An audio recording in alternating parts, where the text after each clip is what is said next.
your money's broken. What's actually happening is it's just your money's becoming worth less. So they need to get more of it from you because your money's failing. Bitcoin is the only proof of work network that you can't just coerce a person like a politician. You can't campaign a politician and say, if you elect me, I will print this money and give you this thing. You mentioned you probably failed more than you succeeded, right? But you hit a couple of home runs, you said, or a few home runs. So I tried all kinds of things and I sucked at most of them. I learned from all of them. And too often we try one thing and we fail and then take it personally. Whereas I was like, no, it's just another lesson. Do you find Australians particularly more skeptical than most other parts of the world? Australians are too rich, but it's the ego that doesn't let them go, holy shit, I may have missed. Like Harvard famously about 3 years ago said Bitcoin is more likely to go to zero than 100,000. And then about a month ago, they bought $100 million at 110,000. Bitcoin's more than a coin. It's a movement. We know that. What is it that's drawing you in that direction? What's really behind that? So Bitcoin is kind of the intersection of what everyone doesn't know about money combined with what they don't know about technology. There's a lot of people say, you can't spend Bitcoin. Well, there you go. My MasterCard attached to my Bitcoin. So why Bitcoin over, something else? Look. Hey guys, welcome to another episode of the Freedom Formula podcast. In today's episode, I had the absolute pleasure of talking to none other than Mr. Adam Hudson, an amazing entrepreneur and human, more importantly. We went deep into discussing his success journey, what it was that he went through over the course of his years and his relationship with success and failure and what that looked like and obviously what it led to. And he literally became the cliche monk that sold his Ferrari, achieved so much and got all the things, we strive for in this world, but recognized that actually that wasn't what was lighting him up or making him happy. So he sort of went and discussed that. We went into a little bit of detail too about his 4-part formula to identifying an opportunity and recognizing whether or not it was actually a viable option in order to continue to pursue and put your time, money, and energy into it so you could test fast and validate an offer. We discussed Bitcoin and everything that's going on there and went deep into some of the realities of Bitcoin and why it's such an amazing opportunity. Even if you haven't yet put $1 into Bitcoin, why you're not late to the market as such and why it's still an opportunity. That's so much upside from this very point on. And last but not least, we discussed the Freedom Rally, what happened just recently in the UK and what's happening globally. And not only that, also what's happening in this country and the challenges that Australia is facing if our leaders don't wake up and we don't start to recognize the problem that we're creating for ourselves. So without further delay, let's get into the episode. And if you haven't yet, hit the like or subscribe button to this channel so you can continue to get updates when we release new episodes with new conversations with new guests on this Freedom Formula podcast, and do so now as we get into the very first episode with Mr. Adam Hudson. All right, well, welcome to the Freedom Formula, Adam Hudson, the one and only. Good to be here, Shane. Thanks for having me on, mate.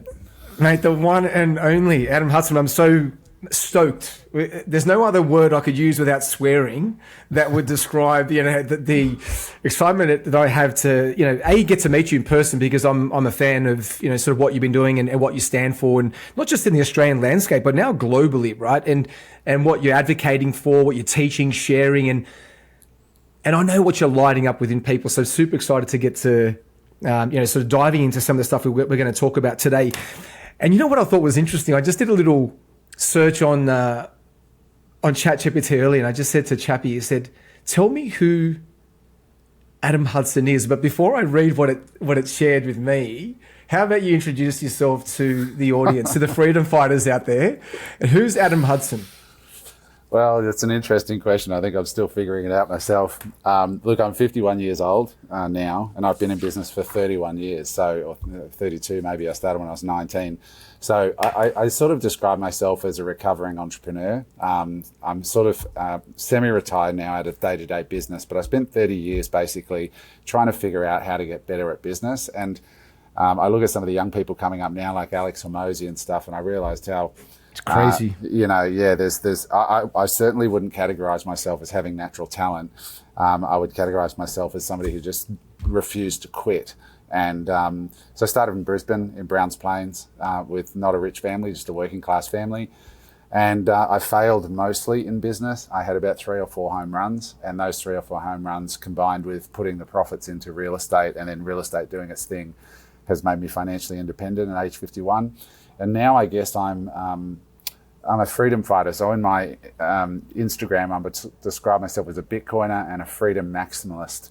and somebody who cares deeply about people. So I think that's probably a good description. I sort of lost my interest in chasing money and business, but I am very interested in personal freedom, freedom of speech, and sovereignty, being able to get up. And I guess, look, just to sort of bring you in, like at age 50, I basically woke up and went, am I happy? And it's a really interesting question. I had all the stuff, had the cars, the $7 million apartment on the beach, multiple commercial buildings, all of it paid off, no debt, but I wasn't happy. And I realized that I really asked the question, why did I start this journey in my late teens? And I remember it was because I wanted to be free. And when I was 19, I used to drive out to the Brisbane airport and I'd go to the departures lounge with no flight and I'd buy a coffee and I'd just look at the departures board because it inspired me and it cost me very little to do. And I'd watch people checking into the business class line and looking at the board and looking at Dubai and Paris and London and places that just seemed so far away to me. And I saw the people checking in the business class line. They had better luggage. They seemed to be less stressed.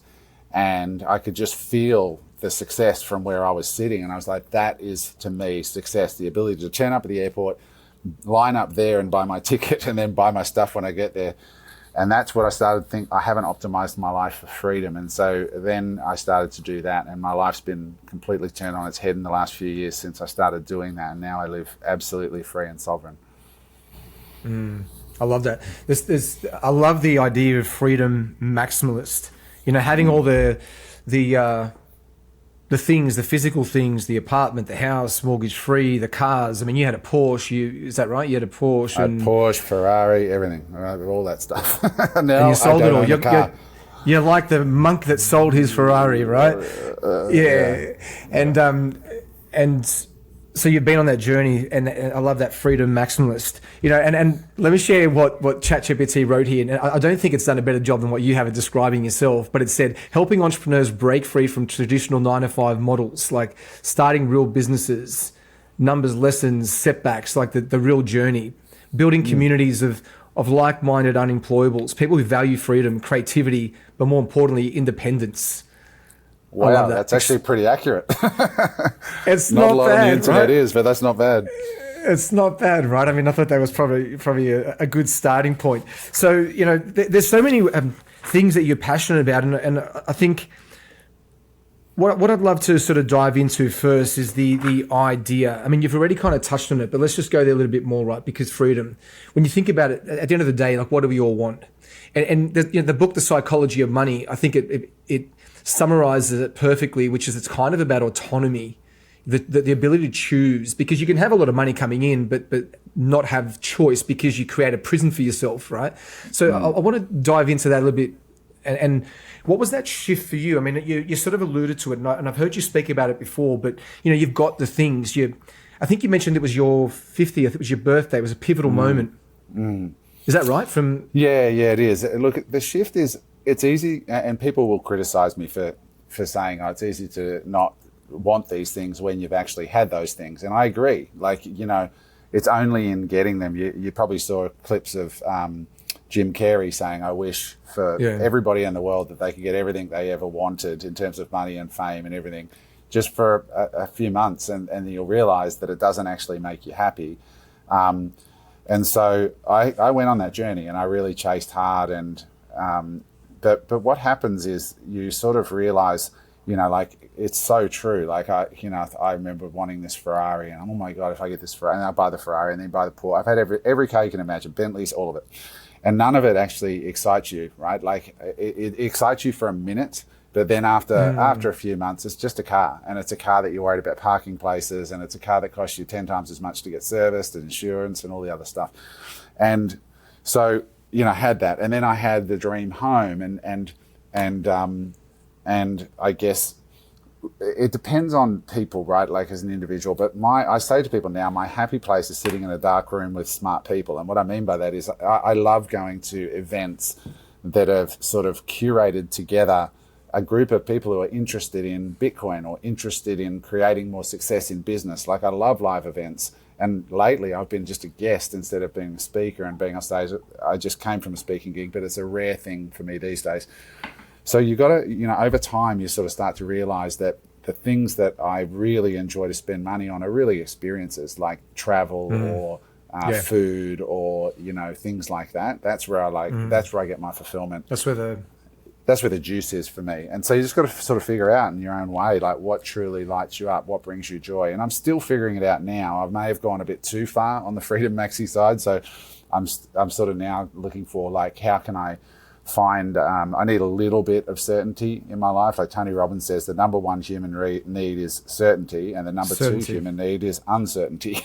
So like we need the two, but at the moment become too certain.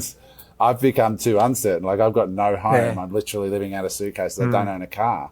Like I literally own nothing other than stocks and dematerialized assets.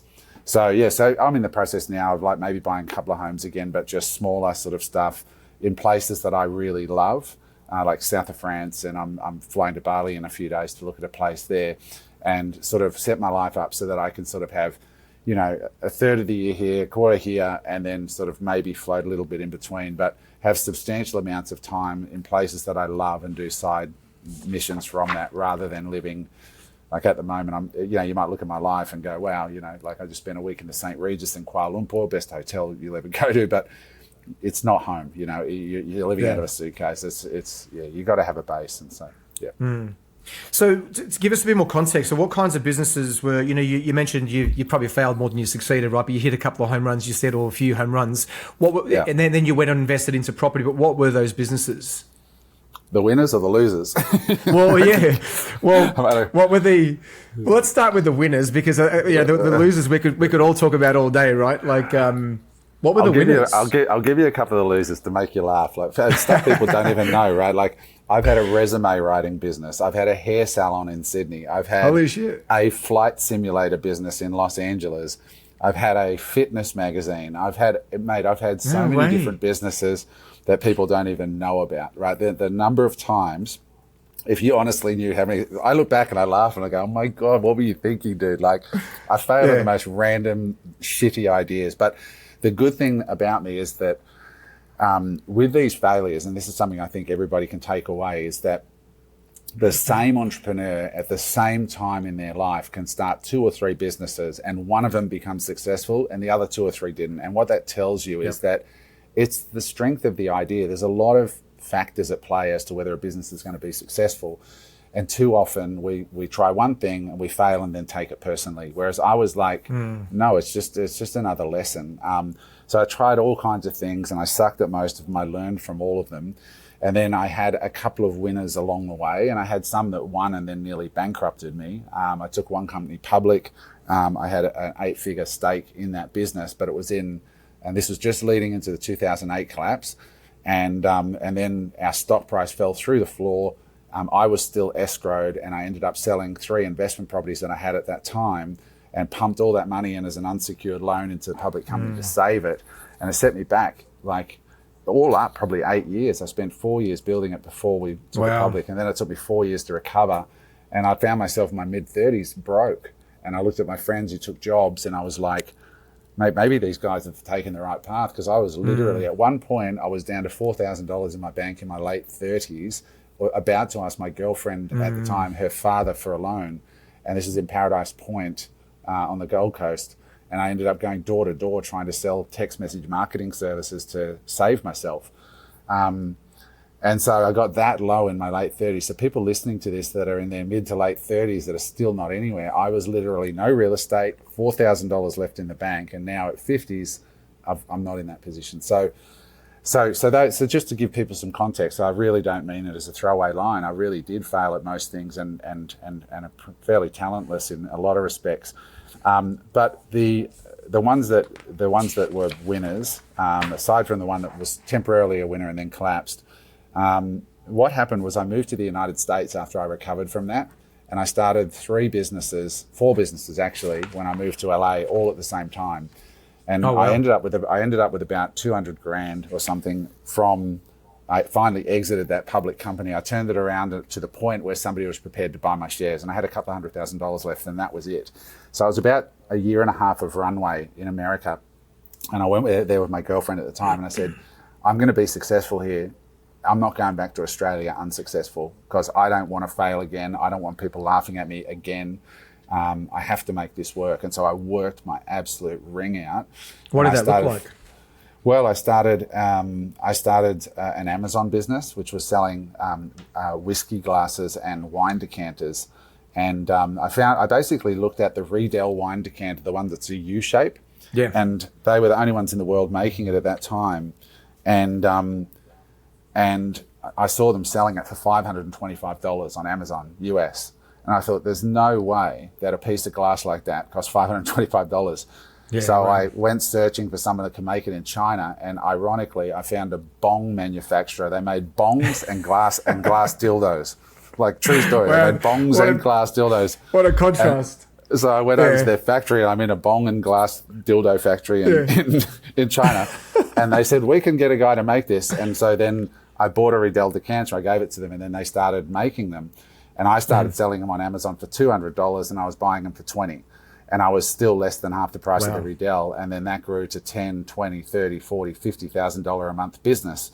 And then I added whiskey glasses, and it became a multi-million-dollar business, sold in 23 countries through Amazon. At the same time that I was doing that, I started an animation company. And I could see that every startup in the world at that time started using little cartoons to explain how their tech startup would work. And also corporates were using them to explain processes and things. And I rang a few of these animation companies because I had a startup idea, and I got some quotes, and they were quoting me $30,000, $40,000, $50,000 for a 2-minute cartoon. And I was like, these guys are taking the piss. There's no way this costs this. So my entrepreneurial brain kicks in, and I went to India and found a team of animators, artists. And then I went onto Craigslist and found some voice actors and script writers. So then what I did was I ran ads on Google and started selling animated videos for $10,000 instead of $30,000, $40,000, $50,000. Wow. And I had McDonald's call, Canon call, MasterCard, the World Bank, UNICEF. I had 30 of the Fortune 100 companies in America as clients within a year. And I was doing 400 animation projects a year, ranging from $5,000 to $30,000 or $40,000 a video, depending on what they needed. And I ended up selling that business after 4 years to two former executives of one of the huge TV networks. And so I started that, and then I started the flight simulator, which failed on Hollywood Walk of Fame. I set it up, it failed, and I lost a couple $100,000 doing that. And we started Fitness Magazine, which ultimately failed as well. So I had 2 winners and 2 losers. And then I came back to Australia, and then people said to me, I kept the Amazon business, sold the animation company, and people were saying, how did you build this multi-million-dollar Amazon business? And I said, well, I started showing some people, and they said, you should do a course. And I'm like, I don't know how to do a course. So then I got my phone out and I shot 30 videos initially on how to do it. And I ran some Google ads and started selling this course. And then I took the course a lot more seriously, and we started doing some coaching, and then we sold $70 million worth of courses over 5 years. And 70 million. 70 million, yeah. We had 17,000 clients globally. And obviously that's sales, and there's obviously fairly high profit margin. And then I plowed all of that money into real estate. And so that's sort of, I guess, part of the journey. And then I went on to do, and then the real estate I did really, really well in, and I started a software company, and I've still got the software company. I've had all kinds of businesses. And I've still got interest in a few. I had an e-com business that I just sold a few months ago, selling electric toilets. I've had a crazy life, man. Like, honestly, it's insane. Well, it's exciting. I think, I'm curious as to like what I love in that is your ability to recognize a problem. Okay, this is a problem. This is an opportunity, and this is how I could solve that problem better than anyone else. And you're so unattached to a specific niche, as they say. You got to kind of niche down or whatever. You were just looking at problems, right? In other words, where's a problem that I can solve better than anyone else, and I'm willing to give it a go. So the test fast, fail fast, fail quick and cheap sort of thing was your motto, knowing that, well, you're going to miss a few, but you're going to hit one out the park eventually. Like, what was the criteria by which you, in a roundabout way, like how did you measure like whether or not something was worth even testing? Like what was the criteria? Look, in hindsight, I think Alex Hormozi has the best model in the world for this. So he has his superpower is explaining really complex stuff in really simple Very models, simple right? ways. Yeah. And he says it's a 4-step formula to deciding what you should do if you're trying to find a business. Number 1, are you solving a real problem? And number 2, can the people that you're solving it for afford the thing, your solution? Number 3, can you target those people online at scale? And number 4, is it in a growing, stagnant, or shrinking market? And you only want to be in the growing. Now, that to me is such a simple distillation, but we still get it wrong, right? So, like the flight simulator business, I came across it. A mate of mine was working for the flight simulator company in Australia. He said, you should put one of these in America. And I was like, okay, let me have a look at it. And I spent $200,000. And the big mistake I made was I thought, look, there's 80 million people a year that come to the Hollywood Walk of Fame. My animation company was on the Hollywood Walk of Fame, literally, which was strategic. I put it there because I knew people would want their video made in Hollywood, right? And I thought I can just open up next door, get some space, put this simulator in, as 80 million people going by.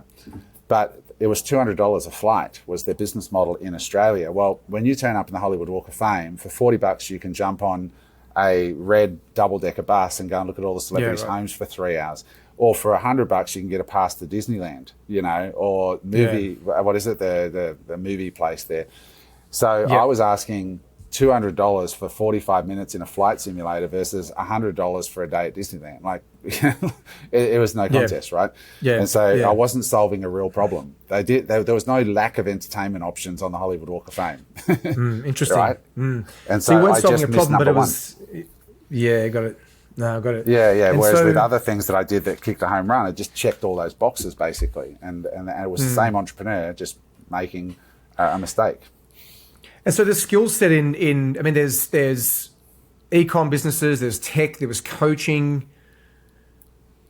There's such a range and broad skill in that, right? If for someone that's been in the entrepreneurial space, like I've done coaching, I've done service-based businesses, but I haven't gone in and created like a product and so like there's such a broad range of skills there that obviously I suppose makes that journey so unique, because so many entrepreneurs kind of niche down into a particular thing. Let's call it coaching, services, info, product. Very few venture then into e-com where they'll know how to sort of create something successfully. So, but you've been so broad. So that's a mindset thing. Correct me if I'm wrong, but that's just you being open to learning, absorbing. Like, how do you become so broad? I think I realized through the process, like what my real superpower was communicating. Like I've always been a very good teacher naturally, and I didn't realize that till I started doing it. But as an entrepreneur, like the way I look at it is you're the conductor of the orchestra. And there's a scene in the Steve Jobs movie. Interestingly, I spoke on stage a few days ago in Kuala Lumpur with Steve Wozniak, Steve's business co-founder of Apple. But there's a scene in the movie where Woz, who's the engineer, right, the real brains of the hardware, he's pissed off with Steve because the whole world's media is in this auditorium waiting to talk to Steve, right, his Jobs, right? And he says, why is everybody fascinated with you? You don't know the first thing about hardware. You don't know anything about how these Apple computers really work, yet everybody wants you. And Steve Jobs looked at Steve Wozniak and said, listen, you are an incredible violinist. You are the best in the world at what you do, but I conduct the orchestra. And he said, that's my job. And that's why the world loves me, is because I bring it all together. And that's what really entrepreneurship is. Entrepreneurship is really looking at the world, observing a problem, and then sort of bringing together the resources, physical, human, capital, all these things. In our podcast, you can see on our cap, it says idea, capital, execution, right under the cap. And the reason that's there is because that's what business is. Somebody's got to have the idea, somebody's got to have the capital, somebody's got to execute. And sometimes you can be all of those things, or sometimes you can just be one. Sometimes you could just be the money. Sometimes you could be the executor, and sometimes you're just the idea, and then you bring together the executor and the money. So So really, I think the common thread is the ability to spot a real problem. And I figured with the wine decanters, people love that wine decanter. You can't patent a shape like that. And it was $500 and I could sell it for $200. Like, that's a pretty simple offer, and they're identical when you see the two of them together. And I put branding and packaging on my packet was actually better than Riedel's. Riedel's just came in a box with a sleeve on it. I put it in like a high gloss, thick, with a silver embossed logo on top, with a lion that said Ashcroft glassware, and like, you know, you opened it up and all this stuff.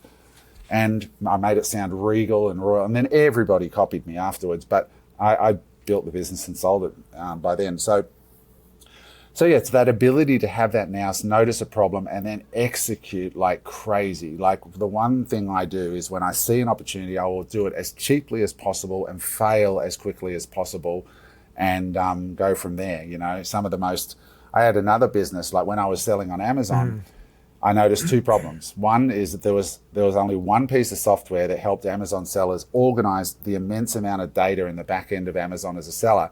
And they did an average job. And I thought, there's an API key there. I can hire a coder to try and organize this into what I want to see on a dashboard. So I drew it up, and then I hired a developer in India off Upwork, and I said, this is what I want. Can you check out the API key and see if you can organize that pipeline of info to do this? And it cost me 20 grand, and that company went and scaled, and we took $1 million of VC. It's still a VC fund. It's still operating in 2 countries around the world. And so I did that. But I also noticed that a big problem was getting reviews.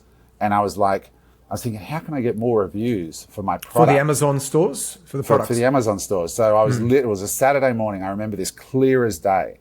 And I woke up and I thought, I know what I'll do. I'll put a Facebook ad up saying, get a free wine decanter off me, but in exchange for it, you buy one and send me a screenshot of the review, and then I'll send you a refund. Now, this is before Amazon tightened down on reviews.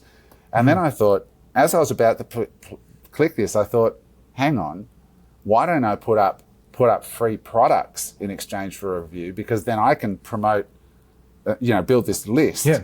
And I have like 500 people registered who want free products on Amazon. Like, everybody's going to take that offer, right? And so I put up this ad that said I had like pink high heels, and I had like female shit that they buy and stuff that guys buy. I set up like 5 ads just before I went down the beach to Santa Monica for the day. And I said, $100, let's see how many opt-ins I get. And boom, it was like the opt-in rate was 100%, because the offer was like, you get free shit. All you got to do is leave a review. And so I had this list building. And then I was like, okay, I went out and I tested it with my own stuff. I said, all right, the first client we have is these wine decanters. Who wants a wine decanter? They were like, me. And I'm like, all right, go get one. Here's your coupon, And I went, huh. And then I thought, I've got a friend over here who's got an Amazon business. Why don't I see if I say, how much would you pay me if I could get you 50 reviews? And they'd go, man, I'll give you $1,000. I'm like, awesome. And so I would say, give me $1,000. I sent an email for free to the list. Boom, he got 50 reviews. And so I started selling review packs. And I was like getting opt-ins for like $1, and I could get 1,000, 2,000 reviews. And all of a sudden, all these Amazon sellers started. I called the company I Love to Review. And I had thousands of people joining my databases for free to get free shit. And then on the other side, I had Amazon sellers just giving me thousands of dollars at a time for me to send an email. And they were prepared to give away 50, 100, 200 units, because the hardest thing to do was to get reviews. So I solved a real problem. Reviews. And I went from 0 to $3 million in 12 months, US, with a margin that was like through the roof. So I've always just sort of looked for another thing. Just to give you one other quick story. When the iPod came out in 2006, I think it was, I was going to the gym and I'm thinking, this thing's going to change the world. Like, at the time, everybody had a tape player, a CD Walkman or whatever. I'm going back in time a bit here. Yeah, it's far back. Yeah, and I'm like, everybody's going to use this. And I'm thinking, what content can I put on there? And I thought, audiobooks, right? Like, everybody had music. So I started contacting authors in the US. But what I did was I thought, what books could I get on there without having to get authors? And I learned about this thing called public domain. So public domain books are books that were published before copyright laws that anybody can publish without any royalties due. For example, one was Think and Grow Rich by Napoleon Hill. Wow, Napoleon Hill. Yeah. You can actually record it and publish it yourself without royalties being due. So I looked on Audible, which is where all the pipeline onto the iPods was, and there was like this old daggy like cover, and I put like a bright yellow Lamborghini, Think and Grow Rich, so that when you looked in Audible, you saw this old daggy cover. There's one that was like, and then I put in a Spanish version, and then I got like some of the biggest, like Around the World in 80 Days, Dr. Jekyll and Mr. Hyde, The Scarlet Letter, which is on the US school curriculum. So when that was, I'd see a spike in sales. So I paid these voice actors in LA one-time fee to record me a book. It's a few $100s, and I get royalties. Even to this day, I get thousands and thousands of dollars royalties that still come from audiobooks that I published 20 years ago. Still to this day, even like last week, I'm getting royalties. And so I built 120 a portfolio of 120 digital assets on Audible that cost me literally the cost of a voice actor to give me a royalty stream for life, and I still get paid directly into my bank account. That's brilliant. Yeah, absolutely brilliant. So beyond that, like you're a huge advocate for Bitcoin specifically. I've listened to so much of your stuff, and listening to you with on your own podcast and interviewing different people. Obviously, you've been traveling around the world, going to conferences. So, what is it you love most about this? Because Bitcoin's more than a coin; it's a movement. We know that. Yeah, it's a movement. What is it that's drawing you in that direction? What's really behind that? Yeah. So Bitcoin's a fascinating movement, technology, ideology. It's so many ideology. Things.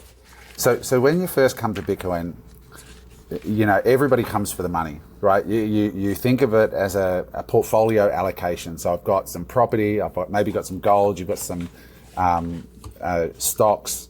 Maybe I should put a little bit into Bitcoin. And you're looking at the Bitcoin chart over time. It's volatile, but you can see that it's been a pretty good performing asset. And for those who are not aware of how well performing it is, over the last 10 years, it's up 79.9,000%.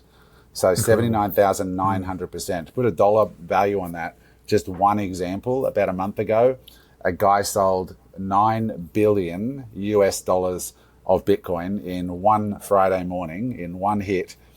And he bought that bag of Bitcoin for 40 grand. So you're talking insane returns, right? So everybody comes for the money originally, but it's such a confusing thing. So Bitcoin is kind of the intersection of what everyone doesn't know about money combined with what they don't know about technology. And where that overlaps is Bitcoin. So it's a really challenging thing to learn.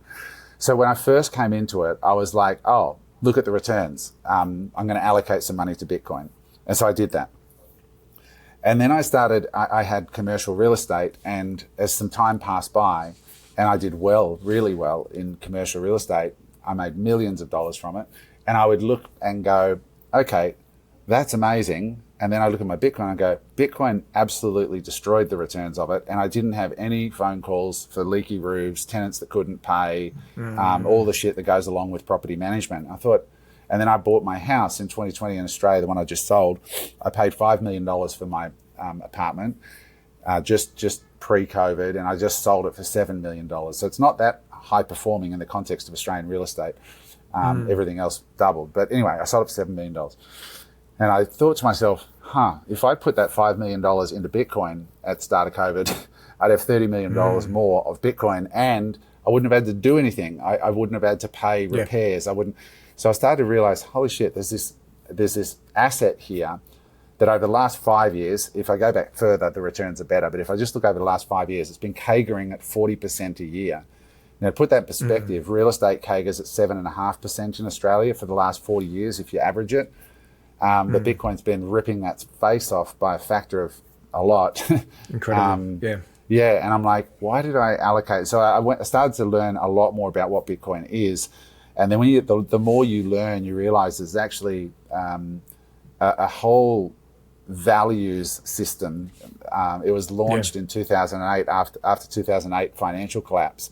And I think it was launched really as a gift to the world from some pretty pissed off people that were very smart and said, look, we don't know if this is going to get traction, but if anything's going to solve the world's financial problems, here it is. We're going to release it into the world, and lo and behold, it just keeps getting bigger and stronger with every passing year. And I can talk a bit about it if you'd like, just some of the basic fundamental things. But I mean, the one thing people always ask is they can't get their head around it, something they can't touch. And I'm like, you don't touch your money anymore either. Like it's all a fugazi, right? It's all a fugazi, yeah. When you go and sign up for a mortgage, the bank just creates digits in the computer and then charges you interest on what they just made up out of thin air. It's not actually redeployment of other people's deposits. Banks can actually just manufacture the money. That's how the whole debt system works. But at the end of the day, what I say to people about its use case, like I by the way, I pay for most of my day-to-day on Bitcoin. And I'll dispel that straight away because a lot of people say you can't spend Bitcoin. Well, there you go. This is my, my Bitcoin, my MasterCard attached to my Bitcoin. MasterCard. Well, attached to a small part of my Bitcoin stack that I keep on an exchange. You can see here I'm buying taxi fares, hotel bills, all that stuff, or just straight on Bitcoin. So you can use it. But what I say to people to get them thinking, and Australians are now starting to be aware of this, that your money's broken. And when you first, to understand Bitcoin, you've got to first understand this. It's not that Coles and Woolies are getting more expensive. Of course they are. What's actually happening is it's just your money's becoming worth less. So they need to get more of it from you because your money's failing. And so if you go to work, if you think of a doctor, a nurse, anyone, they put in an honest day's work, they get paid this token at the end of the day called the Aussie dollar. What's happening as they print more of these Aussie dollars, it becomes worth less and less. And this is called inflation. And it's designed that way to incentivize you to spend the money to keep the economy going. That's how Keynesian economics works. It's designed to have inflation built in so that you spend the money, disincentivize savings, incentivize spending. And of course, you don't get rich spending, you get rich saving. So what happens over time, the Aussie dollar, if you get the Aussie dollar 30 years ago, it only buys 1/5 of what it bought 30 years ago. So it's dropped in value 80%. Dropped in value. It's, and if you saw it on a chart, you go, what shitcoin is that? Well, it's a shitcoin called the Australian dollar. And it's one of the best performing currencies in the world. So Bitcoin gives you a savings technology that life gets cheaper if you save in Bitcoin. For example, the price of eggs is down 38% since the start of 2025, the year we're recording this, if you save in Bitcoin. Gas prices, fuel prices are down 40%. Houses have dropped in price. Like, I think it's 5 years ago or 6 years ago, it cost like, I don't know, let's say 800 Bitcoin to buy the average Australian house. And even with the increase in house prices, then it's dropped down to, 100 Bitcoin. And right now with Bitcoin at say $200,000, you only need 5 Bitcoin to buy an Australian house. So houses are getting cheaper, fuel's getting cheaper, groceries are getting cheaper. But for people who earn and save in Australian dollars, fiat, everything's getting more expensive. So when people say, what's the use case of Bitcoin? I say, the use case for Bitcoin is being able to work, exchange this one sacred thing that you have, which is your time on this earth. Time and energy, Yeah, that's a spiritual thing that you have. It's beyond money and governments and everything. And so you can put that energy out into the world and you can store it in something that respects that. Right, and it's going up against fiat. But everything's going up against fiat. This baseball cap's going up against fiat. This baseball cap, a new one of these, is going to cost more in 5 years than what it does today. Everything appreciates relative to fiat. But Bitcoin just appreciates more because it's a finite. It's the only truly hard asset on planet Earth.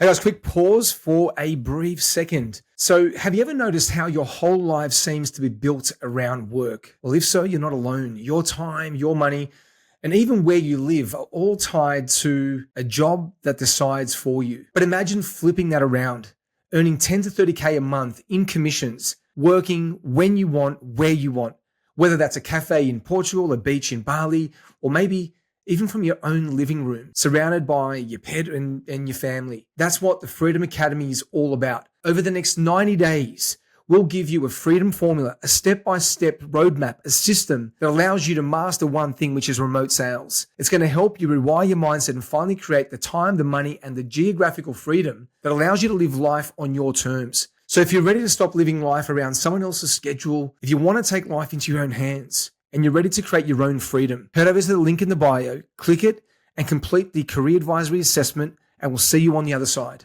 All right, that's it. Let's get back to the episode. Yeah, and I've only been a sort of an early adopter now, and I think actually, in fact, it was the Unemployables podcast that sort of really, opened my eyes, but also allowed me to almost trust myself enough to start researching it more. Because when you don't know what you don't know, well, you tend to focus on other things, right? Because you're sort of skeptical, you haven't done your research. And it wasn't until I guess I heard some people that you were interviewing on the Unemployables podcast that opened me up to the possibility, well, there's something out there, in fact, that is beyond just the currency, that in fact is something much more. And here's what's happening. And I started listening to, well, that podcast like that, and then picking up books like the Bitcoin Standard and going through that, my own type of research. And it's now that I'm starting to adopt a slightly different philosophy to what I had previously in terms of investing and looking at, diversifying and looking at some of these opportunities. So, for those that are kind of sitting on the fence and thinking about, well, do I just go into a standard coin? There's shit coins, and then as we say, the Australian dollar, but then there's the crypto world, then there's coins, and then there's coins, right? So why Bitcoin over, something else? Yeah, I'll answer that. I just want to make one really important note for people to listen to here. You're right. You said I'm an early adopter. Now, most people don't think they're an early adopter at today's price. They think, I've missed the boat. It's interesting, isn't it? I've missed the boat. Yeah. But you actually haven't. You still actually are early. And how do you know? Is because I'm on a podcast with a guy called Shane DaCosta, who has his own podcast. He's an entrepreneur. He's clearly interested in money, and he's just starting now, right? The average dubbo is in a job, like working a 9 to 5, hasn't read a book in their life. That's most people, right? That's how early we are. That's the average punter. The cutting edge guys like you are just coming to it now, which is great. And so it is still early, and I can give you before we finish, a simple model to prove that to you. But to answer your question about what's the difference between every other coin and Bitcoin, and let me be clear, I think most other coins are just shit, right? But there will be a few that are winners. And the fundamental difference is that Bitcoin is the only proof of work network. Now, what does that mean? So gold bugs, people who love gold because you can't just make gold. You actually can now. That scientists can make it, but it's more expensive to make it than it is to actually mine it. So it's not commercially viable to do it. But the thing about gold is that in order to get it, you have to go and dig a hole and expend real resources, energy, human labor, etc., to get it out of the ground and say, here's my gold. And it's a proof of work asset, right? You could steal it. That's one way to get it, or you've got to actually work for it. And back in the day, if a king wanted to go to war, a country wanted to go to war, you had to pay for that war with real physical gold. And so if you didn't have the real physical gold, you had to convince your people to go dig it out of the ground and bring it to the king and then give it to the various people to start a war.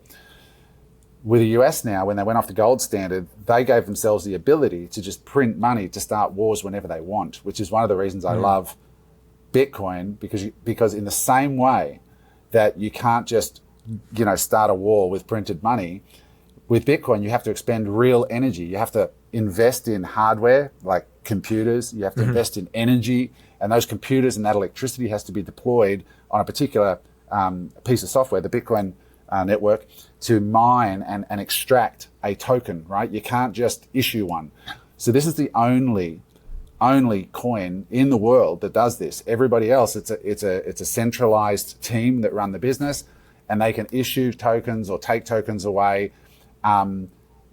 without having to mine anything. It's just it's issued by the people. So what that means is that there's no human being that can be corrupted. There's no human being that can be coerced or captured and it's a distributed. So when these transactions get verified, they're verified by node operators all over the world and Bitcoin miners.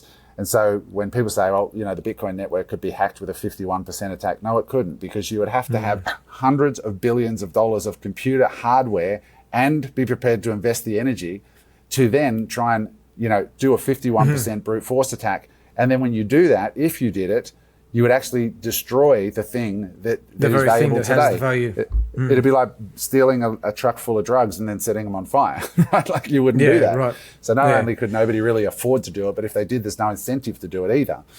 So Bitcoin's a proof of work network that you can't just coerce a person like a politician. You can't campaign a politician and say, if you elect me, I will print this money and give you this thing.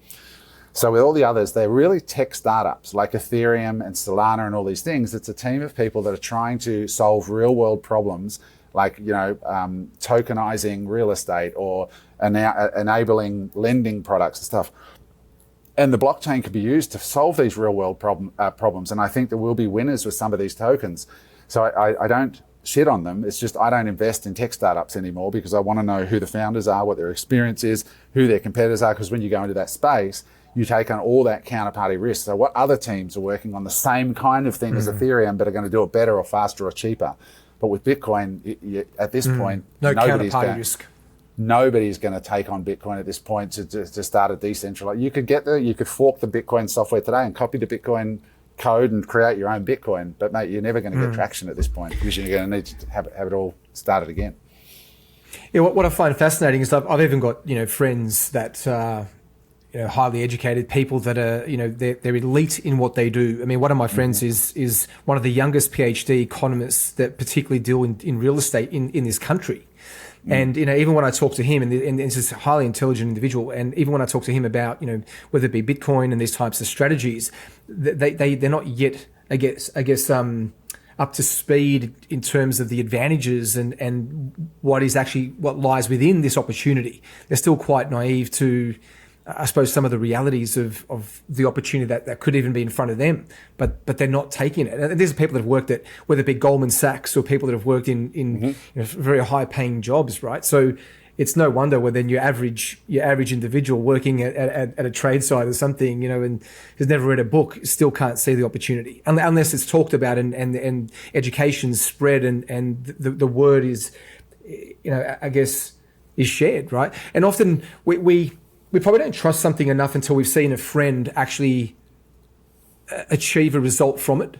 The social proof element, the safety in that. Does that make sense? Just that human reptilian brain won't trust something enough until, it's great that it's worked for Adam, but it hasn't worked. I haven't seen it work for anyone else, in my life. So therefore, we remain skeptical. And particularly Australians, do you find Australians particularly more skeptical than most other Australians are too rich. That's a problem. Australians are too rich and too comfortable. Explaining Bitcoin to somebody from Venezuela takes about 5 minutes.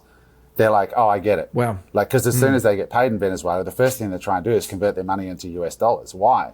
Yeah, because their dollars shit. They're trying to get into a harder currency. And once you explain, okay, here's an option, and then you say, well, the US dollar's crashing, and they're like, holy shit, you're right. It's getting so. Australians are rich, and the other problem that you face is you have this need to know basis.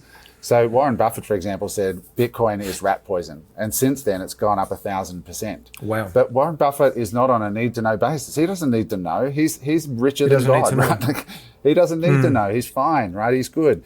But I spoke to the in Kuala Lumpur backstage. I was speaking to the former Minister for Finance in the UK government, right, under Boris, and he's now in private banking in London. And he said, Adam, the biggest miss in the history of finance in London, which is the epicenter of finance globally. They taught the Americans how capitalism worked. Wow. He said it was the biggest miss in the history of London finance is Bitcoin. And he said and it used to be an ego test, an IQ test, which was, people who, when you're really smart, I haven't met anybody who's done 100 hours of research into Bitcoin and hasn't bought some, right?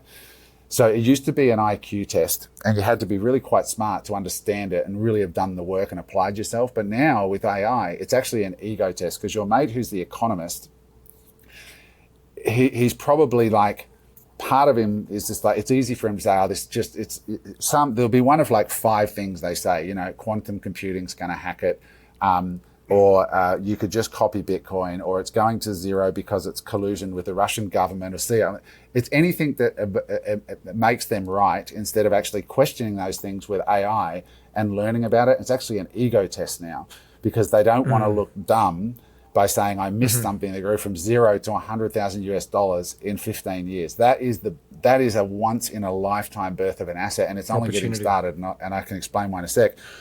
But it's the ego that doesn't let them go, holy shit, I may have missed, by keeps trying to be right about my opinion instead of bending the knee and humbling myself. Like Harvard famously about 3 years ago said, Bitcoin is more likely to go to zero than 100,000. And then about a month ago, they bought $100 million at 110,000. They ate their words. They ate their words. BlackRock, Larry Fink ate their words. All of the banks in America are now acquiring and eating their words. And it's because that in time they go, holy shit, maybe we need to actually look at this. And when they do, they go, oh my God, this is actually remarkable. And so there's a lot of people in this Bitcoin community that are incredibly brilliant, like Michael Saylor, who went from $1 billion company to a $100 billion company in 4 years. You have to at some point go, I maybe need to just check my opinion and just go and do the real work. And if you don't, and you just let your ego win, no problem. I'll see you in another 5 years and see how that's worked out for you. It's interesting that you raised this. I'm reading Ryan Holiday's book, The Ego is the Enemy, right now, and there's been a couple of his books that have been pivotal in my life. The first was The Obstacle is the Way, which was pivotal for me on how I addressed challenge and how I responded and how I was sort of looking for opportunity in my life.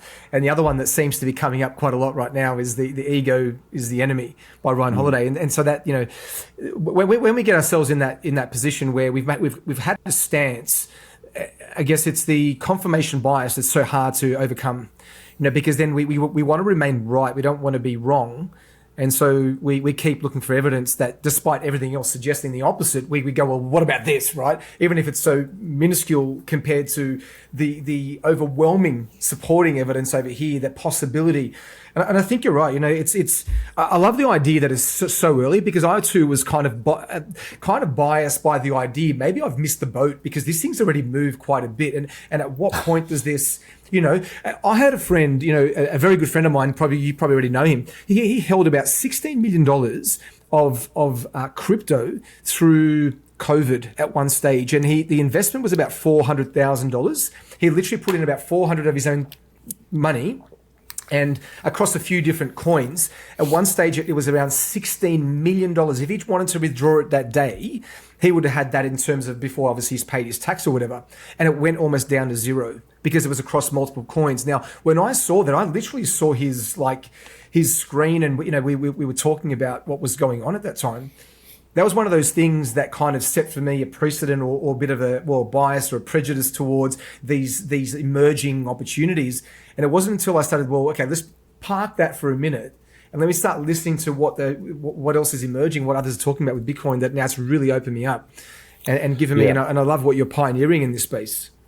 People have a bias, like a price bias, that they look at Bitcoin and they go, Bitcoin is 116,000 US dollars as we record, or something today. I don't know what that is in Aussie, but I think of it in US. And they look at Solana, it's at, I don't know, $400 or something. I don't know, 200, and I think it's 240 this morning. And they go, well, that's $200 and that's 100,000. Like, I should do the $200 one, right? Yeah.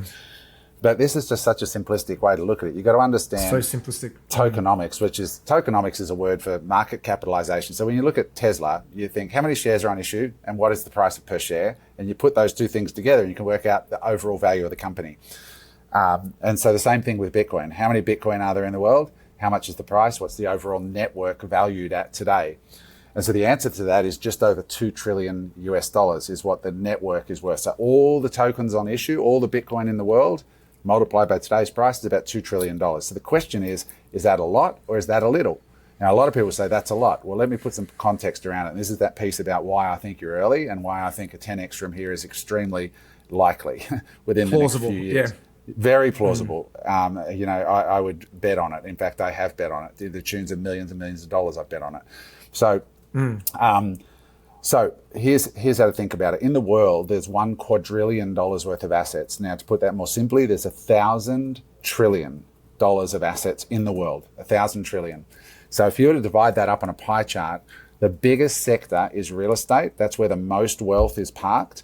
After that, there's bonds, government bonds, which return shit money, like you're talking sub-5. They're basically dog shit these days. They're the worst things, and who would trust a government? It's rubbish. But there's billions of dollars. No one's buying them. Yeah, but the reason they got to that is because there's huge money, like Harvard Foundation, for example, in their charter, their mandate of how they have to invest their enormous endowment fund. X amount has to go into bonds, right? Because they've been perceived as safe. I'll loop back to that in a second. So you've got real estate, bonds, equities, which is the stock market. Then you've got cash, and fiat currencies, just savings. Then you got fine art and collectibles, rare cars, artwork, things. Then you got gold. And the last one is Bitcoin.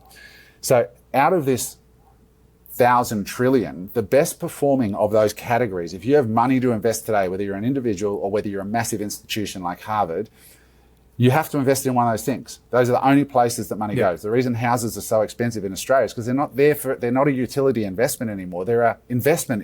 They're a place to park wealth, right? So that drives the price up because they're not being sold at utility value. They're being sold at investment value. So of this, the best performing asset, if you look at the last 10 years, the best performing asset has been Bitcoin every single year, except for 3, in which in those years it came second. And then if you go back to the history, it's almost every year. So it's 3 years out of 16 that it hasn't been the best performing asset in the world. Number one. Incredible run rate.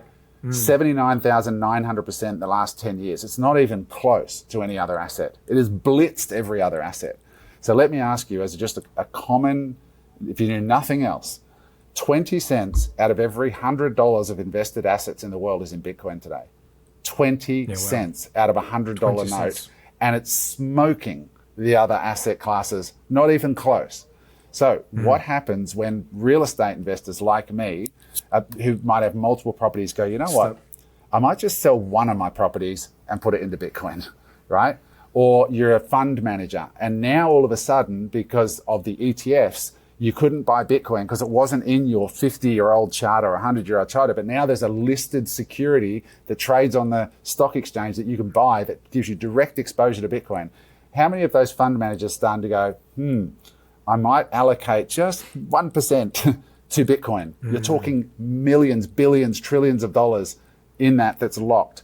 Bonds and bond owners are now able to buy Bitcoin through treasury companies like MicroStrategy. So MicroStrategy is a company that's listed on the NASDAQ that sells shares, takes the money and just buys Bitcoin. And they create financial instruments for huge companies to just invest in them, and then they buy Bitcoin. I put all of my superannuation into MicroStrategy when they announced that strategy, when they said, this is what we're going to do, because I was a Bitcoiner. So I got all of my superannuation in 2021, put it into MicroStrategy and 15x'd it on one stock. On one stock. On one stock only. And I just went all in on that. And because I knew... Compare that to what's happening in super now. No, you're getting 8% in super. I got 1,500%, right? And now, of course, this $3 million threshold in Australia is coming in where they're going to tax my gains, even though... But anyway, point is, now you've got this... So what's happening now is these instruments are being created to give pipelines to Bitcoin, and it is a fixed, finite asset. There is no more of it being made. If you want it... There's 21 million units, subdivided, but you can subdivide those into Satoshi. So it's, you can buy just $1 worth of Bitcoin, $100. So you got a fixed global asset. And to me, it's like, if that was like real estate, they can build more real estate. If it was Apple shares, they can make more Apple shares, right? If they want hamburgers from McDonald's, they can make more hamburgers. But with Bitcoin, it is the only fixed asset, monetary policy encoded in science, right? Like that's it. To give it some perspective too, in terms of how much you need to leverage and put yourself in order to be able to sort of really benefit from what's going on in this opportunity. I've been looking at so much information out there, particularly on YouTube at the moment, where it talks about 0.1 of a coin alone would be enough. Yeah, would be enough, in fact, to give you and I'm not sure exactly in terms of what it means from a retirement perspective, but they're talking about just 0.1 of a coin. Have you seen any information around that, or any specific data around that? So Michael Saylor, who's the world's biggest Bitcoin owner, I met Michael a few months ago in Prague. He has $70 billion worth of Bitcoin in his Bitcoin treasury company today. And he says, like, he believes that of that 1,000 trillion pie, I can't remember the number, but I think he said he thinks it will absorb something like 20% of that global picture. He doesn't think cash is going to disappear and that real estate's going to disappear. And he thinks it's going to grow from 2% to 20 or 30% of all global assets for a bunch of reasons, right? One of which it's the world's cleanest collateral. It is the best thing for lenders to lend against. Like, I got a term sheet recently to buy property in Europe from a Swiss bank, and they offered me a mortgage at 3.5% with no financials at all, not an income statement, not a balance sheet, nothing. If I give them Bitcoin, they'll lend me 50% of the value of the Bitcoin at 3.5%, because if I don't pay the interest, they can liquidate my Bitcoin like that, like 24 hours a day, 7 days a week, they can liquidate it. There's no other asset they can take. They can do that. They've got to wait for the stock market to open if it's shares, or if it's real estate, they've got to sell the real estate. Here, they've got perfect liquidity that they can instantly turn into cash on a global market. Like the guy that sold the $9 billion about a month ago, it was sold within hours on the open market, and Bitcoin price closed up for the day. That's how big this market is. Mm-hmm. So anyway, to answer the question, Saylor says, I don't quote me on the exact percentage of the global assets, but at he estimates it'll get to, let's say it's 20%, and I'm not 100% sure of that number, but each Bitcoin at that point, if it had 20% of the global asset allocation, Bitcoin would be $21 million a coin US, right? And so when you start working that out, if you bought today, 0.1 of a coin is 2.1 million US, right? If you got 0.1 of a coin. But to give you perspective, mate, like gold is 22 million. So gold is 10 times the value of Bitcoin today. Nobody knows how much gold there is in the ground. They bring out 2 to 3% a year. So in 50 years, there's going to be twice as much gold above ground than there is today. They don't even audit it. Like they didn't open up Fort Knox. Nobody knows what's in Fort Knox. Whereas Bitcoin's totally transparent. It's audited every 10 minutes on the blockchain. It's publicly available to anybody. And people go, oh, gold's used. Gold, about 10% of the amount of gold that is pulled out of the ground is used in like science, in industry and chips and phones. The other 90% is bought for one reason only, a storage of value in a hard asset. And so if you look at Bitcoin and gold, they both have absolutely, well, Bitcoin's actually superior as a store. In terms of scarcity, Bitcoin is scarcer. It is absolute. Gold is subjective. And people go, oh yeah, but you can't spend, you can't spend your Bitcoin. Mate, yes, I can. And they go, in the apocalypse, if the computer goes down, like, mate, what are you going to do? I was literally at this speech. Same thing. A few days ago, this woman got on stage. She's, of course, a gold dealer. Well, I travel with gold chains and gold watches. And if things got really bad, I could just go in and and I'm like, okay, so your advice in an apocalypse is to walk around with a gold Rolex and gold chains around your neck. Like, you're not going to get beaten to shit. Like, what are you going to do? Go in and ask for a flat white and carve off a link of your chain to pay for it? Like, here's my watch. Or you're going to say to somebody, look, the internet's still up. Download a Bitcoin wallet and I'll transfer you 10 sats or 50 sats or whatever it is. Infinitely divisible, digital. Like, of course you're going to use Bitcoin, but they're just so stuck as relics of the past. Gold is inferior in every way as a store of value to Bitcoin. And this thing about like, if the world goes down and the computers go, that is not even true. If you understand the Bitcoin node network, I operate a Bitcoin node. I understand how that works. So if you go down that rabbit hole, you start something, you can't take this thing down. I started recently when I heard you talk about it on Unemployables, the node and so forth. I started going down that rabbit hole a little bit. Yeah. So you can't kill it, and you can't kill it. Yeah. Yeah. What I'd love to just turn our attention to then, I suppose, to the last thing really to touch on in this podcast is some stuff that's going on in Australia, right? And you're such a huge advocate for so many things, and obviously you've moved yourself over to Cyprus for your reasons, and there's some stuff that you're quite open and vocal about, and most recently you went to the UK, and I was watching what you were doing on Instagram, and I even watched that interview where you were in tears, and you're there talking to people that are there, like standing side by side with others for a common cause and standing up to, I guess, some of the things that are going on. I mean, Australia's going through a pivotal moment. There's no doubt about it, right? The world's going through a pivotal moment. They talk about these cycles, these 80-year cycles, these whether you call them geopolitical things and cycles, and I think we're obviously right in the midst of one of those. In Australia, I see what's happening here, and it's concerning. And what happened recently with Charlie Kirk and all these things, right, causing so much disruption. But when you went to London recently, right, for a particular reason, you want to just share a little bit about sort of that experience, why you were there, and you went and who you met and what was going on? Yeah, so I just got back from London a week ago. I flew out of London, and I went to join the Tommy Robinson Freedom Rally, which was all over the world press. It was the largest street demonstration in the history of Europe. And how that happened was I had Tommy Robinson on my podcast. And I encourage everybody to watch it. Just put in Tommy Robinson unemployable and you can watch it. And Tommy's been an early advocate for calling out the problems that come with unmanaged migration into a country. And so in short, everybody's seeing what's happening in the UK.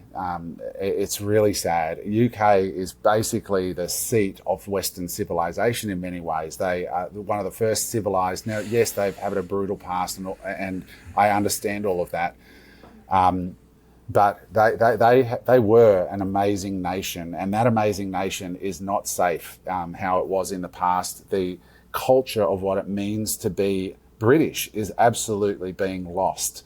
At one point recently, the UK is divided into 9 basic districts. 12 districts. 9 of the 12 districts, major council districts, the mayors were Muslim mayors.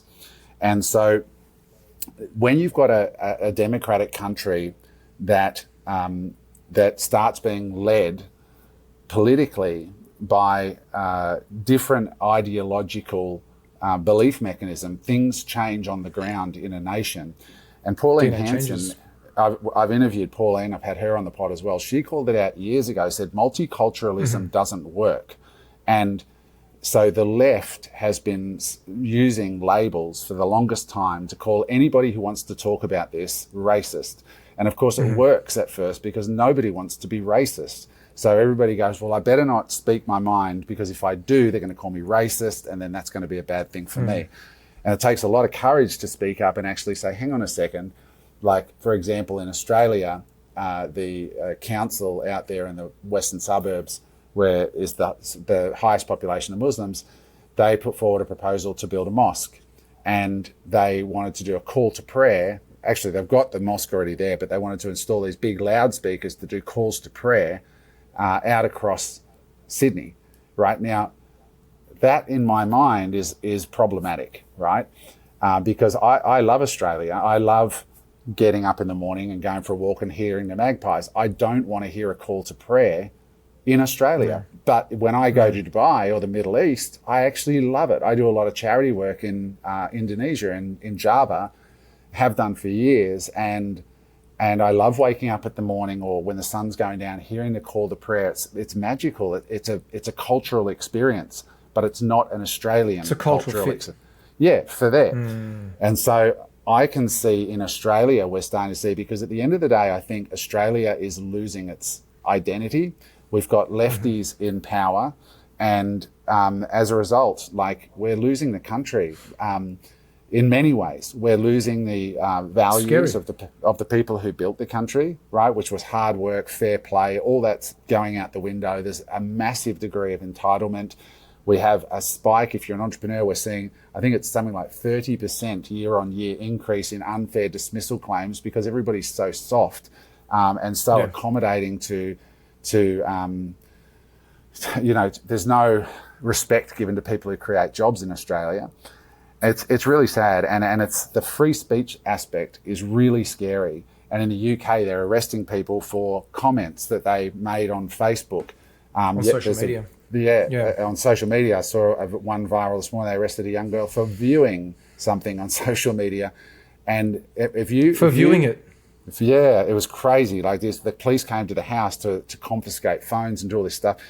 And when you lose your free speech, after what we went through with COVID, think about what the government got Australia to do. Right? Like, I lost one of my best mates to suicide during COVID, and I couldn't go to his funeral because he was on over the other side of a border. This is a fellow Australian. They had us believing that Victorians were the filthy southerners and you wouldn't want to let them over the Queensland border. God forbid somebody from further down Australia come over this imaginary line. And it was just horrendous. They put the country into massive debt, much of it unnecessary. They put all this poison in our bodies, which most people I speak to who had the jab, I say, do you regret having it today based on what you now know? Almost unanimously, they regret having it. The people who resisted were right, in my opinion, and the rest of us got our good nature taken advantage of. And so I think, when you start trusting your government too much. And Australia has just unfortunately not had enough pain yet, because we're still seeing weak turnouts to demonstrations. They'll fill the Sydney Harbour Bridge with Palestine flags to be outraged about this, but there's nobody marching for free speech itself, right? And this is problematic. So I think Australians still unfortunately have more pain, but on the streets of London, when I covered it, and to show you how it was, I interviewed a veteran. I was right down the front with 1 million patriots behind me. I interviewed a veteran whose son just committed suicide 3 weeks ago, couldn't get any support. I think he was actually homeless too, the dad, who's a former veteran as well. And it had 3 million views in 24 hours or 48 hours because it touched a nerve, because it's true. They're coming over in boats. They're undocumented. They're illegal immigrants. They're getting processed, taken to 4-star hotels, given money, given 3 square meals a day and free accommodation. And then they're getting cash jobs on the streets, and the locals are just suffering. And so I think that's why I've gotten vocal about this, because I do want to come back to Australia perhaps at one point in the future, but I'd like to come back to Australia, not to an Australia where half of our governments are led by Muslim leaders who, when you look at the Quran and you look at the Bible, we have to decide, what are we, right? Even if you're not religious, you've got to have a fundamental set of values and belief systems for your country. And what is Australia? And what defines us? What defines us? And now people say, oh, all these people in London, that's all bullshit. They're all marching on the street, but how many of them are really Christians? I'm like, bro, they're not marching for Christianity. They're marching for Christian values. And there is some fundamental difference between Christian values and Quran values. And then within the Quran, there's a spectrum of Muslims. A vast majority of Muslims are peace-loving, kind, good people, no problem. But then there's a minority that believe it is okay to kill gay people, kill people who don't believe in Muslims. We were at the march and a guy yelled out, who the F is Allah, I think it was. And he's now in jail. Who the hell is Allah? Who the F is Allah? And now he's in jail. He just got sentenced. It happened last week. He's now in jail for 2.5 years. It was ridiculous. And when you do that, it's ridiculous. When you do that, I mean, you silence the people and scare people into having an opinion. I think the biggest, thing you mentioned, which was, they take this position. The leftists take this position of a moral high ground. In other words, if you disagree with this, it makes you a racist. Well, no, it doesn't. But here's the distinction: Islam being an ideology and a Muslim being a human. I don't have an issue with a human, but I have an issue with an ideology. I grew up in an Australian home, Portuguese heritage, Roman Catholic.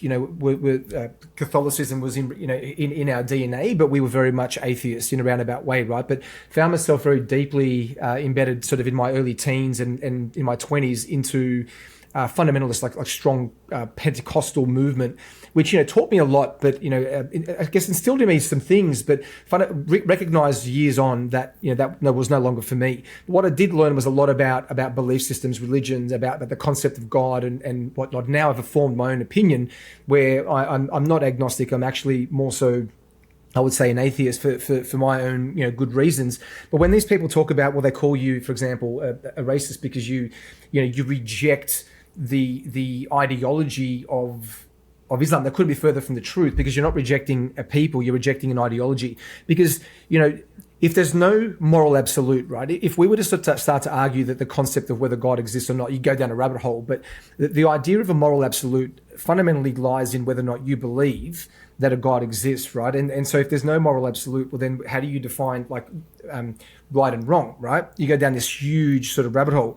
The issue with Islam and this ideology, which one of their mandates is that they want to infiltrate.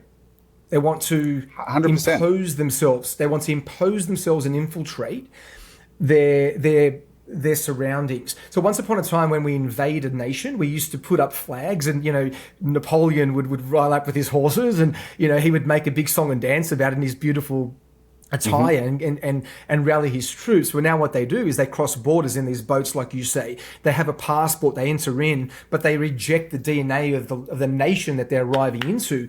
And slowly you start to see and hear the rise and the roar. And they breathe themselves into power. They breathe themselves into power. themselves in.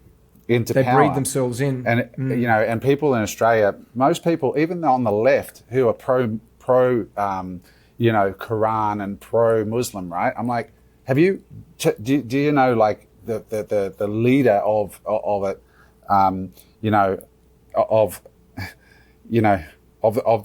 the Quran, this is a warlord, a guy that killed thousands of people, who in his early 50s married a 6-year-old girl and consummated the marriage at age 9. Mm-hmm. That's the leader of the Quran. What else do you want to know? Like, in what time is that actually like normal or okay, right? And I ask people that, and they have no idea that's actually true, right? And they're like, oh, it was a different time. I'm like, really? Was it okay back then for a 50-year-old to have sex with a 9-year-old? Like, that's literally what we're talking about, right? And then you look at the Quran itself, and there's these verses, and they will gaslight you into going, how dare you question the Quran, you racist person. I'm like, I don't know, man. Like, saying that you should chop people's heads off if they don't believe in the Quran is pretty extreme, dude. Like, and it actually says that.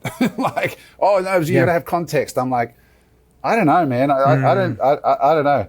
But now here's the thing about that context. Yeah, well, I was just going to say, like, not all Muslims believe the extreme version of this. Now, it's only a minority that do, but we need to actually draw some lines around that shit, because if we don't, you look at the damage a few can do. Yeah, it was Bridget Gabriel, I think her name is. As an American, I believe she's like a politician or reporter. Have you seen that clip of her talking about the peaceful minority? She talks about the peaceful minority. You haven't seen it? Well, I would suggest you look at it. And anyone listening to this podcast, if you're interested in this subject about the concept of the peaceful minority, the counter argument of the lefties, right, where she breaks down what does that actually mean. You're talking about millions of extreme Muslims by definition. Like, she was talking about the data, and the data is reliable from large organizations like the CIA or whatever it is, right? Like, and the data that they have that suggests like what percentage of this, of Muslims are actually extreme. And by definition, extreme is just being literal. And when you understand whether it be Christianity or Islam, all those texts actually demand like that you comply. In other words, like, they don't give you grey area. It's very black and white, both Christianity and both the Muslims. So the concept of the peaceful minority, when she starts to expand on that and she breaks that down, it's scary, because you're talking about millions and millions and millions of people globally. There's 2.5 billion Muslims, right? And like, I think it's in Palestine, right, where everybody's marching for at the moment. I think it's something like 60 or 70% of Palestinians still believe in Sharia law would be the way to go. And which so when is extreme. When I see the marching on the bridge and Penny Wog and all this coming out in support, I'm like, Penny, if you were doing like, this is like, if she was marching as a gay person in Palestine, they'd throw her off the roof. They would kill her. They'd throw her off the roof. This is like KFC, right? This is like chickens marching for KFC. What kind of chicken? Like, what are you doing? That's a great way to explain it. Yeah, and I'm like, but they're just so poorly researched and so accommodating, and we need some real fucking men to stand up and go, you know what? I agree. No, not here. This is Australia. In Australia, if your religion, you can think what you want, but you start trying to bring that sort of shit into our politics, and you start to marginalize Australians who are speaking up for Christian values, not Christianity, but Christian values. Because nowhere, Sam Harris puts it beautifully. He said the problem with Islam is that there's this thing that he referred to as the dark pearl, which is that there is room in that belief that it is okay to kill in certain circumstances. It is okay to kill other human beings. That no longer, after the Reformation in Christianity, that is no longer there. There is no killing in Christian belief systems, which is why you see them anti-abortionists and all these different things. The literal extremists in Christians are trying to protect babies from being killed, right? But on the other side, the extremists are arguing for death to infidels. And that's the fundamental where the parting of the roads is. If there was no room in the Quran for killing under any circumstances at all, maybe that would be different. But it is certainly not that case. If you take a literal interpretation from the Quran, of these things. So again, I think I respect that most Muslims are reasonable people, but what I don't see from the Muslim community should be Muslim marches against extremist Islamist people. But that doesn't happen because they're afraid of getting their heads cut off, right? And that's fucked up. And so I think as Australians, we need to be vigilant. And I heard it, Shane, on the streets over and over. I asked the question of real British people, what would you tell yourself if you could go back 10 years in time and warn yourself of what happened to the UK, where their kids are being raped by Pakistani rape gangs who see it as white girls as trash. They see them as throwaway garbage. Yeah. And, you know, there's all sorts of problems, but if you call them out, and they are fact-based, statistically based, if you want to learn about it, watch Tommy Robinson's documentary called Censored, I think it's called, or Uncensored, or Silenced. It's called Silenced with Tommy Robinson. It will blow your mind as to what's going on and the cover-up. And he, as he said when I interviewed him, he said, if you want to know how powerful calling someone a racist is, it completely nullified an entire police force in the UK who just didn't act on this because they were so afraid of being labelled racist. Of offending people. Yeah, being labelled people. Where are the men standing up for the women and the girls? They're missing in action where's the because outrage? they're afraid. Yeah, and where's the outrage? Instead, in Australia, they're taking the weights off Bondi Beach. You know what they literally said, the Waverley Council? Because it's encouraging too much testosterone. God forbid that Australian men have high testosterone. Would want to get healthy and fit. So that they can stand up when it matters. I'll just keep drinking your plastic water bottles and grow some man tits and fucking let the country go to shit. That's where it's heading. And that's why we need strong people to be able to stand up and say, no, we're a Christian values country. This is what we will accept, what we won't accept. You know, it's not that hard, right? Like, I think if you're going to be an Australian politician, you need to ascribe to Australia's values. But we haven't even established what Australian values are because we're like multicultural. We're living in such murky waters, and that's the problem. When you don't know what you stand for, well, you stand for nothing. And I think Correct. you know and I think what I love what you sort of just highlighted and put an underline on it. You sort of double clicked on it was the fact that it's not about the being Christian and defending that. It's the Christian values that make us who we are. And it doesn't mean that every person has to be a Christian, but it's what's made Australia great as well. It's what's been our North Star for many years, and how we treat each other, how we relate to other people. And we talk about freedom of religion, but when you deal with an ideology that doesn't allow the equal respect, well, why should we? Right? Well, why should we? Well, yeah, equal respect, like free religion. But what if that religion is like throwing gay people off Sydney Harbour Bridge? Yeah. Right? Like, what then? Well, I guess the laws of the land are still there. Like, you know, this is a debate around free speech. Like, okay, maybe it's okay for them to believe that, but the minute you do act on it, then you're going to be in jail, and ignorance is not going to be, or religious beliefs is not going to be. And in the extreme cases, there are extremists, which I've shared on my Instagram, of like people on the street talking to extreme Islamists going, well, we just don't recognise your laws. So we will not obey the law if it's not Islam law. And they literally openly say it. But that's only a small percentage. But the problem is everybody needs to be outraged about that, and very mindful, because once people with those ideologies start getting into power, you look at the UK. And in the UK, the head of border and immigration and policing, the newly elected person in charge of that is a Muslim person. The mayor of London just announced we're releasing 30 to 40,000 new affordable housing for minorities, with a specific emphasis on Muslims, so that they can be close to their mosques and so on. He's openly said it. Like, imagine if the Australian government came out and said, hey, we have a housing crisis, but we're prioritising Muslims. Like, and you don't have to look too far to see who Anthony Albanese is, got his nose up their asses. Like, he is doing everything he can, but he's doing everything he can Aussies. to ruin things. Yeah, for Aussies. Yeah. Like, where's the outrage for Aussies? And anyway, look, one of the roles of a government is. Yeah, well, one of the main roles of a government is to protect its people, right? And to protect its people, and I certainly feel like Anthony's lost his way. It seems that he's looking for acceptance, and I guess you're looking to appease everyone other than those that, actually... I don't think he is, mate. I think you're giving him too much credit. I don't think he gives a fuck about appeasing people. He has an agenda that he wants to carry out. He is ignoring, it's his same as Keir Starmer, he is ignoring the voice of the people and dismissing them as right-wing Looney Tunes. But I think he'll find out this is a period in history that sooner or later, depending on how pissed off Australians get, eventually the pendulum will swing and it'll go back hard the other way, and Australia will become a right country again. But it's, or hopefully just a central country again. Like I don't like either side of the major parties in Australia, but I don't think it's to appease people. It's certainly not Australian people. But I mean, we're heading down a road that is very, very sad. And unfortunately, they called Pauline Hanson, who was the only one that spoke out about it, racist.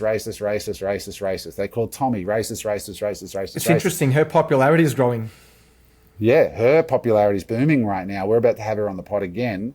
She is an Australian icon. Now, yes, there's some things that you might not agree with, but as Australians feel more pain, and in what world does it make sense to keep bringing in 1,500 immigrants a day when the average Aussie is struggling to find a home, when they can't afford a home, they can't afford a rent, there's lines 50 deep at affordable rental properties. In what world does it make more sense to be, oh, you're racist, you can't call that out, you're racist? And you're like, it's got nothing to do with it. No, people need to live, they need to eat, they need to feed. And we're in this shit because you fucked up and printed too much money and got on your political power horse, and you fucked Australians over at an epic scale. That's what our government did. And until we get pissed off about it and start acting with our votes and acting with our voice, mate, don't blame it on the politicians, blame it on yourself. Yeah, blame it on yourself. I actually don't know anyone that voted for him. I constantly ask people, like, who the hell voted for this person? I've never met one person that voted for him, but yet he's in power. Shane, you are an extremist. You're a right-wing extremist. I'm a right-wing racist. And you only hang out with other right-wing racists. I only associate with other racists like me. Is that a Ku Klux hood in the background there? Yeah, it's right there too. Got a little tattoo. Is it? A little tattoo right there. White supremacist. So we know that would have been an amazing experience, and I guess just to sort of wrap up, being there, seeing that, you're hanging out with, you had your crew. Did you get to meet Tommy in person? Yeah. Well, not one-on-one like an audience last time. But he walked right past us and said hello on the way by. But it was crazy, mate. There was well over 1 million people there. He was swarmed with security because of what happened with Charlie. What did you feel in that moment? What did you feel? What was the general feeling? Mate, I've never felt what I felt there. I've been to rock concerts, not even close. Like, the passion on the streets of London on that day was absolutely amazing. And I was interviewing people left and right. We released a little documentary of the day if anyone wants to watch it on our channel. It's like 20 minutes of the journey to London and the whole thing. But the feeling, like, many times I cried twice interviewing people. One was when I interviewed the family where the soldier suicide. They actually messaged me this morning because I helped them raise money for the son's funeral, and they were struggling to raise £2,000 to pay for it, and I think they're up to £10,000 after I put that thing on Instagram for them. Brilliant. But the feeling was, mate, it was unification. It was, and you could feel the power of the silent majority, and the silent majority in London are pissed. And it's not just London; it's all over the UK. There's similar sized demonstrations for the pendulum is swinging, and it's now starting to be cool to endorse Tommy and to endorse these Christian values. And once mainstream media, people like can't think of his name, Piers Morgan, and people who've sort of been a little bit left of centre, and like celebrities, when they start jumping on and lending support, most of them are not like, we hate Muslims, kick Muslims out. It's not that. They want managed immigration. They want Christian values to be the bedrock of the UK. And they want those done, but that's not been the case. It hasn't been managed. A month ago, we had a guy going across the English Channel live streaming on TikTok. Saw that as an affiliate for the people smugglers who are charging £12,000 for fake Showing the IDs. journey. Yeah, document the journey. Like, and he's getting a commission. And you're like, it is a joke. There's huge money being Literally made. joking. That it's literally a piss take. Like there's entrepreneurs that have made a business. They're making, £200,000 a boat, selling the dream of escaping, tyranny, and then go and invade the UK without a shot being fired and help yourself to the taxpayer funds. It's a fucking joke, mate. Like, it is an absolute joke. We've become so soft and we stand for nothing, I guess, and that's the biggest issue. And what would be, they're laughing at us, mate. They're laughing at us. Yeah, just go and look at these white idiots. Like, you try doing that shit into their country and then start marching down the street with your Bible saying, you'll be shot. Or death to Muslims. See how long you last. Like, it's not going to happen, mate. You wouldn't make it to dinner. It's craziness, isn't it? It's nuts. It's absolute craziness. It would have been beautiful to and I suppose be there and experience that. And we've spoken about so much today. And I guess to wrap it up, I mean, what do you want to be remembered for? I don't know. I guess somebody who cared. Somebody who cared about Australia. And I get criticised for not caring because I left all the time. You're a traitor, you're this. And I'm like, no, Australia left me long before I left Australia, as far as I see it. I'm not talking about the people, I'm talking about the power. They killed the entrepreneurial spirit in me. And so I want to be remembered as somebody who cared about people and somebody who cared about Australia.